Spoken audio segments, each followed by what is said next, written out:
இப்போ நம்ம பார்க்க போகிற டாபிக் வந்து preliminary preparations of cooking. நம்ம பொதுவாக குக் பண்ணும்போது குக் பண்ணுறதுக்கு முன்னாடி நிறைய ப்ரொசீஜர் இருக்குது. நம்ம இப்போ அதை பற்றி தான் பார்க்க போகிறோம். முதல்ல வந்து அதோட டைட்டில்ஸ் என்ன நம்ம வந்து பார்ப்போம். முதல் எதுனாலும் கிளீனிங் ப்ராசஸ்.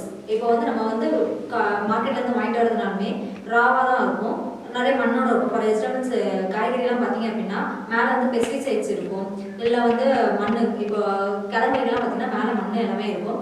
நான்வெஜ் எடுத்துக்கிட்டிங்க அப்படின்னா அதில் வந்து பிளட்ஸ் அந்த மாதிரிலாம் நிறைய இருக்கும். அதனால் முதல் எது எல்லாமே நம்ம கிளீனிங் ப்ராசஸ் பண்ணுவோம் முதல். அதுக்கப்புறம் என்ன அப்படின்னா பீலிங். இப்போ காய்கறிலாம் எடுத்துகிட்டு இப்போ நம்ம க்ளீன் பண்ணக்கப்புறம் என்ன பண்ணுவோம் அப்படின்னா தோலை வந்து உரிப்போம். உரிச்சிட்டு தான் அடுத்து குக் பண்ணுவோம். அது ரெண்டாவது. அடுத்து வந்து கட்டிங் அண்ட் கிரேடிங். கட் பண்ணுறது என்ன அப்படின்னா நம்ம முழுசாக பண்ண மாட்டோம், ஒவ்வொரு ஃபுட்டுக்கு ஏற்ற மாதிரி எந்த குக்கிங்க்கு ஏற்ற மாதிரி அது வந்து கட் பண்ணணும். கிரேடிங்கிறது என்ன அப்படின்னா அதில் வந்து டேமேஜ் ஆகி இல்லை ஏதாவது ஜெர்ம்ஸு ஸ்பாயில்ஸ் இருந்துச்சு அப்படின்னா அதை வந்து ரிமூவ் பண்ணுறது தான் கிரேடிங் அப்படின்னு சொல்லி சொல்கிறோம். இன்னொன்று வந்து சீவிங்னா என்ன அப்படின்னா இப்போ மாவெல்லாம் நம்ம எடுத்துட்டோம் அப்படின்னா கண்டிப்பாக சளிச்சிட்டு தான் நம்ம யூஸ் பண்ணுவோம். ஏன்னா அதில் வந்து நிறையா வண்டுகள் இல்லை புழுக்கள் இதெல்லாம் இருக்கும். அதனால் குக் பண்ணுறதுக்கு முன்னாடி நம்ம வந்து ஒருக்கே 2 வாட்டி சளிச்சிட்டு யூஸ் பண்ணுவோம். அடுத்து என்ன பண்ணுறோம்னா சோக்கிங்கிறது என்ன அப்படின்னா இப்போ வந்து பல்சஸ் இருக்குது அப்படின்னா கண்டிப்பாக நம்ம ஒரு கொஞ்ச நேரம் குறிப்பிட்ட டைம் ஊற வச்சா மட்டும் தான் நம்மளால் அது வந்து குக் பண்ணுறதுக்கு வேகமாக யூஸ் ஆகும். இப்போ சுண்டல், கொண்டக்கடலை, அப்புறம் வந்து மொச்சை இதெல்லாம் எடுத்துட்டீங்க அப்படின்னா ஒரு 6 hours இல்லைன்னா 4 hours சோக் பண்ணாமல் தான் நம்மளுக்கு குக் பண்ணுறதுக்கு டைமிங் வந்து குறையும். இல்லைன்னா அது வந்து ரொம்ப நேரம் டைம் எடுக்கும், நம்மளுக்கு ஒழுங்காக குக்கும் ஆகாது. அது மாதிரி என்ன பண்ணுறோம் அப்படின்னா அது மாதிரி மாவு இப்போ தோசைக்கோ இட்லிக்கோ மாவு அரைக்கும் போது அதுவும் வந்து சோக் பண்ணால் மட்டும் தான் நமக்கு வந்து நல்லா அரைக்க முடியும்.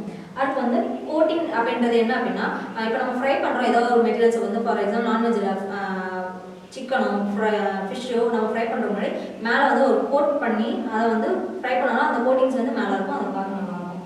பிளான்ச்சிங்கிறது என்ன அப்படின்னா நம்ம இப்போ சாஸ் பண்ணும்போது என்ன பண்ணுறோம் அப்படின்னா தக்காளியோட தோலை பீல் பண்ணுறதுக்கு பிளான்ச்சிங்னா நல்லா தண்ணியை கொதிக்க விட்டு அந்த கொதி நிலை வந்தோடனே அந்த மெட்டீரியல்ஸ் உள்ளுக்க போட்டோம் அப்படின்னா அந்த தோல் மட்டும் பீலாகி வந்துடும், பீல் பண்ண வரணும், அது ஃப்ரெஷ் மட்டும் நம்மளுக்கு வந்து நல்லா கிடைக்கும். அது வந்து பிளான்ச்சிங். மேரினேட்டிங் அப்படின்றது என்ன அப்படின்னா இப்போ நம்ம ஃப்ரை பண்ணுறதுக்கு முன்னாடி நான்வெஜ்ஜை வந்து தயிரில் வந்து கோட் பண்ணி வைப்போம். கோட் பண்ணி வைக்கும் போது என்ன அப்படின்னா அது வந்து மேரினேட், அதை வந்து தயிரில் வந்து அதை வந்து கொஞ்சம் ஊற வச்சோம் அப்படின்னா சாஃப்ட்னஸாக இருக்கும். இன்னும் வந்து ஸ்ப்ரவுட்டிங்கிறது என்ன அப்படின்னா முளைக்கட்ட வைக்கிறது தான். பருப்புகள் இல்லை அந்த நவதானியங்கள் இந்த மாதிரி தானியங்களை ஸ்ப்ரவுட் பண்ணி வைக்கிறது. ஃபெர்மெண்டேஷன்ன்றது என்ன அப்படின்னா இப்போ நம்ம மாவை அரைச்சதுக்கப்புறம் அதை வந்து ஃபெர்மெண்ட் பண்ண வைக்கிறது, நொதிக்க வைக்கிறது. இன்னும் வந்து தயிரை இது மாதிரி ஃபெர்மெண்ட் பண்ண வைப்போம்.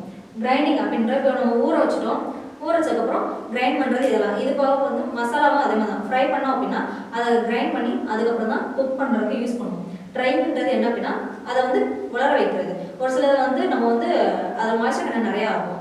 இப்போ இஞ்சி எல்லாமே கொஞ்சம் காஞ்சி போச்சு அப்படின்னா அதை வந்து தூக்கி அப்படியே போட்டுற மாட்டோம், ட்ரை பண்ணி டீயில் யூஸ் பண்ணுறதுக்கு நம்ம யூஸ் பண்ணிடுவோம். ஃபில்ட்ரேஷன் அப்படின்றது என்ன அப்படின்னா வடிகட்டுறது. எந்த ஒரு ப்ராசஸ்னாலுமே குக் பண்ணுறதுக்கு முன்னாடி வடிகட்டி யூஸ் பண்ணுறது. இதுதான் வந்து மெயினாக வந்து ப்ரிலிமினரி இதில் பண்ணுற ப்ராசஸ். இப்போ நம்ம முதல் பார்க்க போகிற டாபிக் வந்து கிளீனிங்கிறது நான் முதலே சொல்லிட்டேன். மேலே டர்ட் பார்ட்டிகல்ஸ், பெஸ்டிசைட்ஸ் அதெல்லாம் வந்து ரிமூவ் பண்ணுறதுக்காண்டி யூஸ் பண்ணுறாங்க. நம்ம வந்து மெயின் வாஷ் பண்ணுறதுக்கு என்ன பண்ணுறோம் அப்படின்னா ஒரு கோல்ட் வாட்டர் இல்லைன்னா ஹாட் வாட்டர் யூஸ் பண்ணிக்கலாம். மோஸ்ட் ஆஃப் த பெஸ்டிசைட்ஸ் எல்லாமே நம்ம கோல்ட் வாட்டர், ரன்னிங் கோல்ட் வாட்டர்லேயே நம்ம வாஷ் பண்ணோம் அப்படின்னா அது எல்லாமே நல்லா ரிமூவ் ஆகிடும். ஒரு சிலர் என்ன பண்ணுறாங்க அப்படின்னா 2% சால்ட் சொல்யூஷனில் நல்லா வாஷ் பண்ணுறாங்க. நம்ம ஃபிஷ்ஷெல்லாம் பார்த்தீங்க அப்படின்னா உப்பு போட்டு நல்லா வாஷ் பண்ணுவாங்க. எதனால நம்ம மைக்ரோப்ஸ் இருந்துச்சு அப்படின்னா அது வந்து டெட் ஆகிறதுக்கு நிறைய சான்சஸ் இருக்குது. அதனால சால்ட் இது யூஸ் பண்ணுவாங்க. ஒரு சில பேர் வந்து நீம் வாட்டர் இதெல்லாம் யூஸ் பண்ணி நல்லா வாஷ் பண்ணுவாங்க. இதில் அட்வான்டேஜஸ் டிஸ்அட்வான்டேஜஸ் இருக்குது. அட்வான்டேஜஸ் நம்ம பார்க்கும்போது என்ன அப்படின்னா நான் சொன்ன மாதிரி அதில் ஸ்ப்ரே இப்போ வந்து அதனால வளரணுன்றக்காண்டி என்ன பண்ணுவாங்க அப்படின்னா ஸ்ப்ரே அடிப்பாங்க, பெஸ்டிசைட்ஸ்லாம் பண்ணுவாங்க.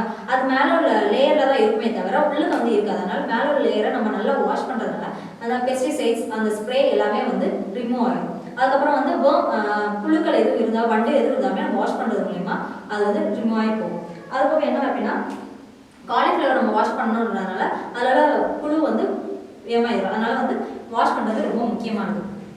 இது போக என்ன பண்ணுறாங்க அப்படின்னா நான்வெஜ்ஜில் அப்படின்னு பார்த்தா அதில் வந்து பிளட் ரெட்டன்ட் இருக்கும், டர்ட்ஸ் இருக்கும். இதெல்லாம் வந்து நல்லா வாஷ் பண்ணுறதுனால நான்வெஜ்ஜில் உள்ள இது எல்லாமே போயிடுது. இன்னொன்று என்ன டிஸ்அட்வான்டேஜ் மெயின் பார்த்தா அந்த மேலே வந்து மெயின் வந்து பீட்டா காம்ப்ளெக்ஸ் விட்டமின்ஸ் இருக்கும். அந்த பீட்டா காம்ப்ளெக்ஸ் விட்டமின்ஸ் நம்ம வந்து வாஷ் பண்ணுறதுனால வாட்டரோட போகிறதுக்கு நிறைய வாய்ப்புகள் இருக்குது. அதாவது வாட்டர் சால்பிள் விட்டமின்ஸும் நிறைய போகிறதுக்கு வாய்ப்புகள் இருக்குது. அதனால் வாஷ் பண்ணுறது வந்து ரொம்ப நேரம் வாஷ் பண்ணுறது இல்லாமல் பார்த்து இது பண்ணிங்கன்னா நியூட்ரியன்ஸ் வந்து லாஸ் ஆகாமல் இருக்கும். இதுதான் ப்ரிலிமினரி ப்ரிப்பரேஷன் ஆஃப் குக்கிங்கில் வந்து மெயின் வந்து க்ளீனிங்.